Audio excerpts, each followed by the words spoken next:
नमस्कार, जय जोहार। छत्तीसगढ़ न्यूज में आपका बहुत बहुत स्वागत है। चलिए देखते हैं आज की 15 फटाफट बड़ी खबरों को। बीजेपी ने बघेल को बताया अखंड लबरा, कहा फीता काटते काटते गुजार दिए 5 साल। छत्तीसगढ़ के मुख्यमंत्री भूपेश बघेल ने बिलासपुर हवाई सेवा को अपनी सरकार की उपलब्धि बताया, जिससे बाद में राज्य में विकास कार्यों का श्रेय लेने की होड़ लग गई। बीजेपी ने मुख्यमंत्री भूपेश बघेल को अखंड लबरा करार देते हुए आरोप लगाया कि भूपेश बघेल केंद्र सरकार के विकास कार्यों को खुद की सरकार की सफलता बताते हैं। बीजेपी ने कहा कि कांग्रेस सरकार विकास कार्यों की बजाय विनाश कार्य कर रही है। सीएम बघेल को विकास का हिसाब देना होगा, बोले अमित शाह। छत्तीसगढ़ के राजनांदगांव में आयोजित चुनावी सभा में केंद्रीय मंत्री अमित शाह ने कहा, कांग्रेस की भूपेश बघेल सरकार ने तुष्टीकरण और वोट बैंक की राजनीति की। मैं छत्तीसगढ़ के लोगों को याद कराने आया हूं कि इस राज्य का निर्माण हमारे प्रिय पीएम अटल बिहारी वाजपेयी ने किया था। कांग्रेस शासन में छत्तीसगढ़ बीमारू राज्य कहलाता था। बीजेपी की रमन सिंह सरकार ने इसे विकसित किया। यहाँ की करप्ट सरकार को विकास का हिसाब देना होगा। अमित शाह का पलटवार, बोले कांग्रेस के राज में सिर्फ गांधी परिवार खुश है। छत्तीसगढ़ के राजनांदगांव में आयोजित चुनावी सभा में केंद्रीय गृह मंत्री अमित शाह ने कांग्रेस पर जमकर हमला बोला।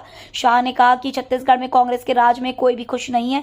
कांग्रेस के राज में सिर्फ गांधी परिवार खुश है। प्रदेश की सरकार ने जमकर भ्रष्टाचार किया है, लोगों का हक छीना है। बीते 5 सालों में कांग्रेस ने राजनांदगांव से पक्षपात किया है। छत्तीसगढ़ के पहले चरण का रण, बीजेपी और कांग्रेस के बीच कड़ा मुकाबला। छत्तीसगढ़ विधानसभा चुनाव के पहले चरण के तहत कुल 20 सीटों पर मतदान होना है।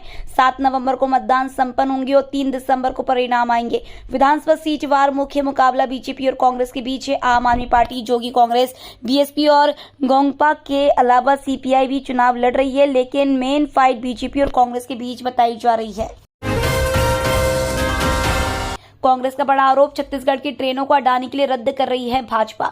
छत्तीसगढ़ कांग्रेस ने भाजपा व केंद्र सरकार पर बड़ा आरोप लगाया है। राजीव भवन में पत्रकारों से चर्चा करते हुए प्रदेश कांग्रेस संचार विभाग के अध्यक्ष सुशील आनंद शुक्ला ने कहा कि भाजपा अडानी के लिए छत्तीसगढ़ में ट्रेनें रद्द कर रही है। राजनांदगांव में अमित शाह की सभा को लेकर भी कांग्रेस ने तीखा हमला किया है। कांग्रेस ने कहा कि अमित शाह ने राजनांदगांव में सांप्रदायिक तनाव भड़काने के लिए योजनाबद्ध तरीके से भाषण दिया। छत्तीसगढ़ हाईकोर्ट का फैसला, बगैर अनुमति पत्नी की बात रिकॉर्ड करना भी निष्ठा का उल्लंघन। छत्तीसगढ़ हाईकोर्ट ने एक फैसले में कहा है कि किसी व्यक्ति की अनुमति के बिना फोन पर उसकी बातचीत रिकॉर्ड करना निष्ठा का अधिकार का उल्लंघन है। महिला के वकील वैभव ए गोवर्धन ने बताया कि हाईकोर्ट ने कहा है कि पति का अपनी पत्नी की जानकारी के बिना उसकी फोन पर बातचीत रिकॉर्ड करना उसके निष्ठा के अधिकार का उल्लंघन है और याचिकाकर्ता के संविधान के अनुच्छेद 21 के तहत प्रदत्त अधिकार का भी उल्लंघन है। केंद्रीय मंत्री रेणुका सिंह को आचार संहिता उल्लंघन का नोटिस। विधानसभा क्षेत्र भरतपुर सोनहत की बीजेपी प्रत्याशी और केंद्रीय मंत्री रेणुका सिंह को आचार संहिता उल्लंघन का नोटिस मिला है। कलेक्टर और जिला निर्वाचन अधिकारी विनय कुमार लंघे ने नोटिस जारी कर 3 दिन में जवाब मांगा है।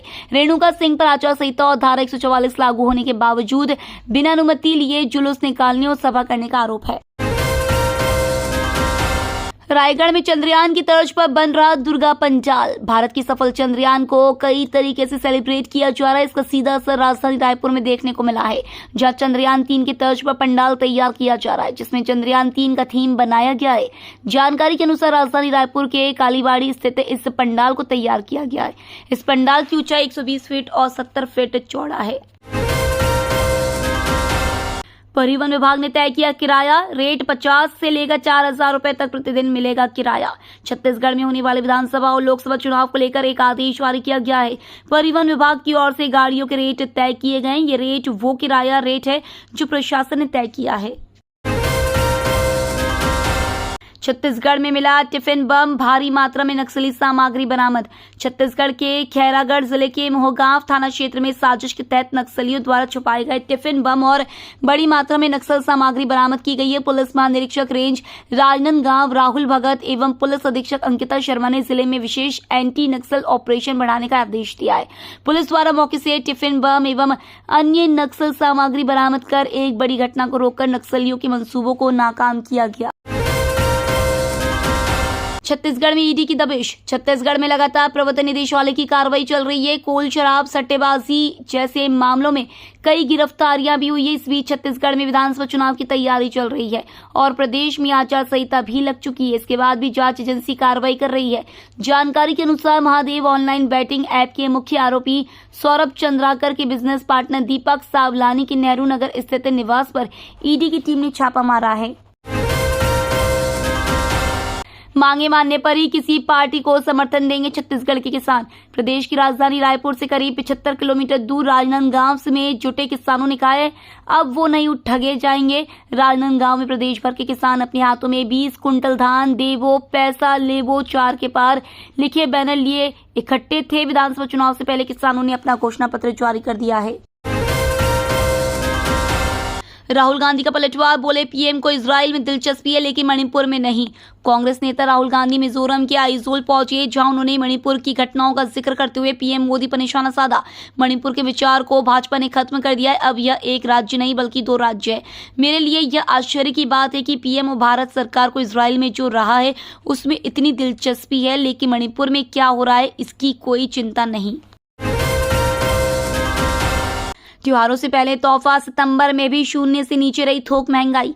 देश में थोक महंगाई दर लगातार छठे महीने शून्य से कम रही।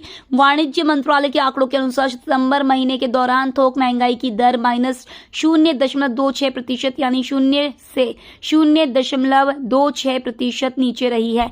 इससे पहले अगस्त महीने के दौरान थोक महंगाई की दर 0 से 0.52% नीचे रही थी। देश में थोक महंगाई की दर अप्रैल 2023 से लगातार 0 से नीचे। इससे लोगों को त्योहारों के दौरान थोड़ी राहत मिलने की उम्मीद है। छत्तीसगढ़ में मॉनसून की पूरी तरह हो गई विदाई। छत्तीसगढ़ से मॉनसून पूरी तरह लौट गया है। इसके साथ ही मॉनसून की गतिविधियां लगभग पूरे देश में समाप्त हो गई है। मौसम विभाग की रिपोर्ट के अनुसार मॉनसून अब केवल छत्तीसगढ़ के थोड़े हिस्से में सक्रिय है। वहां से भी आज कल में लौट जाएगा। इसके साथ ही मॉनसून का यह सीजन समाप्त हो जाएगा। छत्तीसगढ़ में बारिश की गतिविधि थम गई है लेकिन दिन में अभी गर्मी का दौर जारी है। ये तो थी आज की बड़ी खबरें। डेली खबरों से अपडेट रहने के लिए चैनल सब्सक्राइब करना बिल्कुल ना भूलें। धन्यवाद।